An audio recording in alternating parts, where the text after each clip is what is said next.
We're in the British Museum and we're looking at the Black George icon, which is from about 1400, 1450.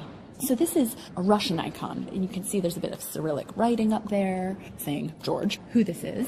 And there are lots of images of St. George around. Anytime you see images of a knight on horseback stabbing a dragon, usually with a big long spear, sometimes he's saving a princess, that's St. George. But there's no princess here. No, it's more of a distilled version. So Often we're used to seeing him, though, in knight's metal armour. And yeah, he doesn't look like a knight here. He looks like he's just kind of wearing a nice little tunic and a very flowy red cape and some nice bright red tights. There's nothing particularly that's going to protect him. But what we do see, because of that very neatly composed billowy red cape, is his halo. There are little bits of gold left on the circle around his head. And that's how we know that he's not just any old man riding through the countryside killing a dragon, like you do. He's St. George. And that's the fact that they've put the cape flowing up like that. That's definitely a purposeful compositional point, that they want to highlight the halo, don't they? And they draw our attention to it. Right. That cape drags your eye up to the halo and then across to the name. The inscription, George. Right, because sometimes we see icons with a whole gold background, but we don't here, because this wasn't a scene that took place in heaven, illuminated by the light of heaven, which is what the gold does. And it's earthly. I mean, the ground, he's on ground. There's a horizon there, which you would never normally see. Now, the other thing that I'm struck by is the big black horse. I mean, it's called the Black George icon, and usually you think of George on a white horse.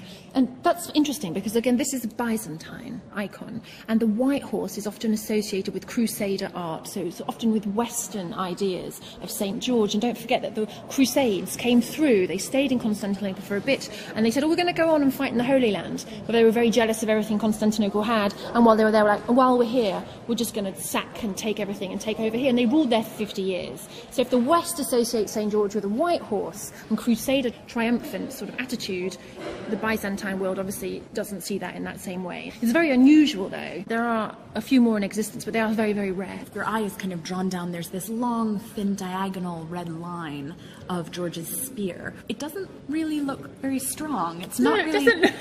It's not. It's not like kind a thin laser. Modern St. George, perhaps, killing the dragon with a laser. But there is that dragon. I mean, it kind of looks like a big snake all coiled up down at the bottom. It's definitely coiled up in itself. It looks like it's kind of knotted round its tail, almost going to eat its own tail there, struggling. But the moment of death hasn't happened yet, has it? He's frozen in that moment of just about to impale him, just about to succeed. And it's interesting because often in Western art, they're commenting about George as the knight in the armour, in the clothes, and his physical, his personal ability to overcome the dragon.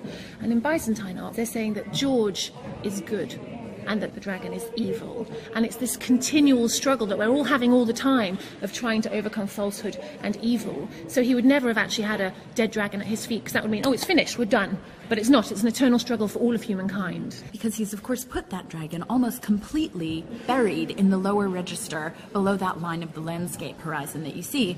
And George and the horse, with the exception of a couple of feet, is totally above in the realm of the sky, emphasizing the upper realm, the upper register, and the earthly temporality of the dragon on the bottom. Exactly. And the horse is extremely elegant, isn't it? Those lines and the legs that are splayed out in such a beautiful way, and it really fills the icon. It draws you completely from left to right. And this icon actually has a very interesting story, because it was found being used as a shutter on a barn in a village in northern Russia.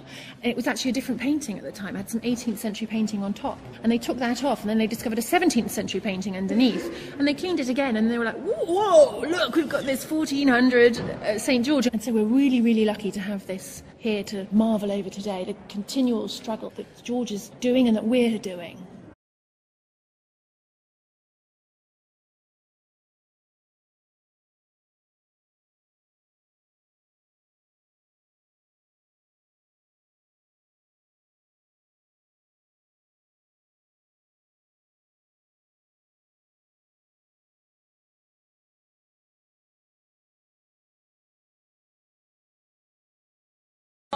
حسان يطير الله اكبر الله اكبر حسان يطير حسان يطير لا اله الا الله لا اله الا الله الله اكبر حسان يطير يا ناس سبحان الله الله اكبر.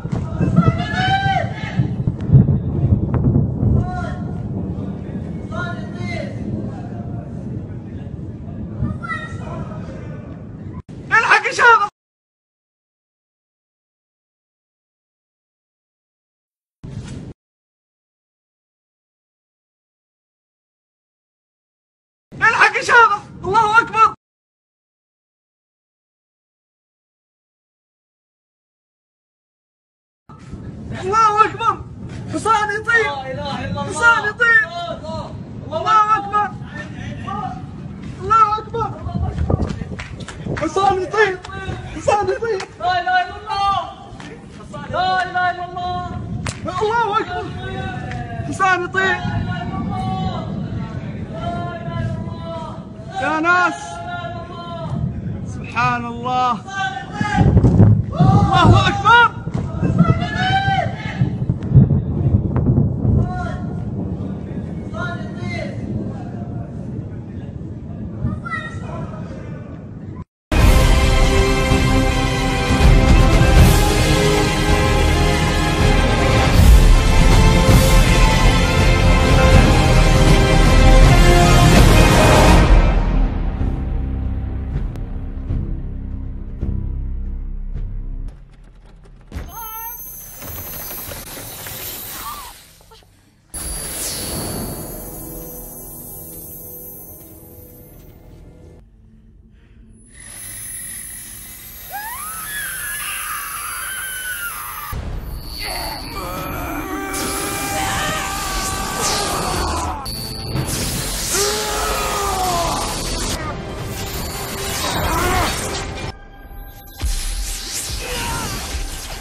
I will not be bullied by that.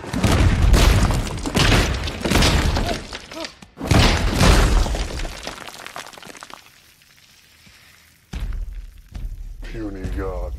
Loki's alive. Can you believe it? He's up there. Loki, look who it is.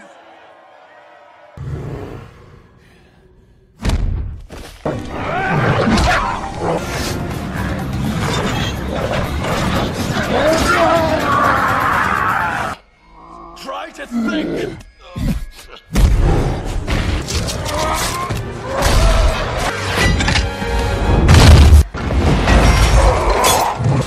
Can't defeat me.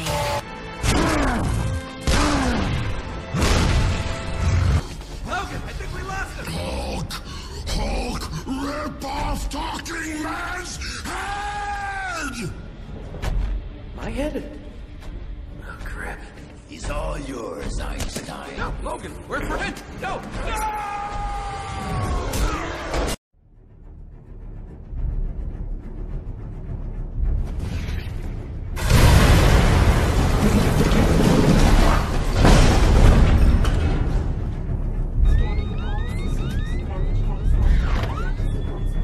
I need 5 minutes alone. No!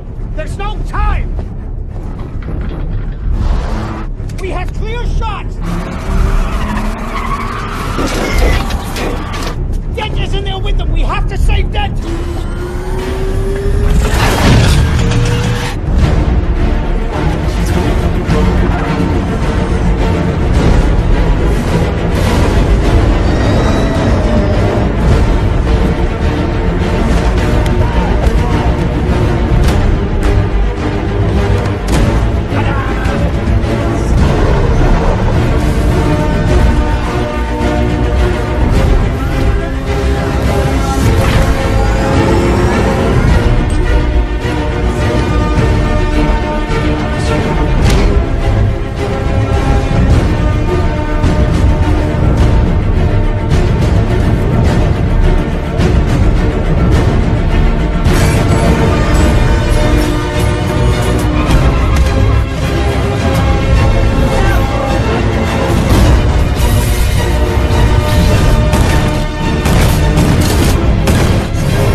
Because he's not our hero.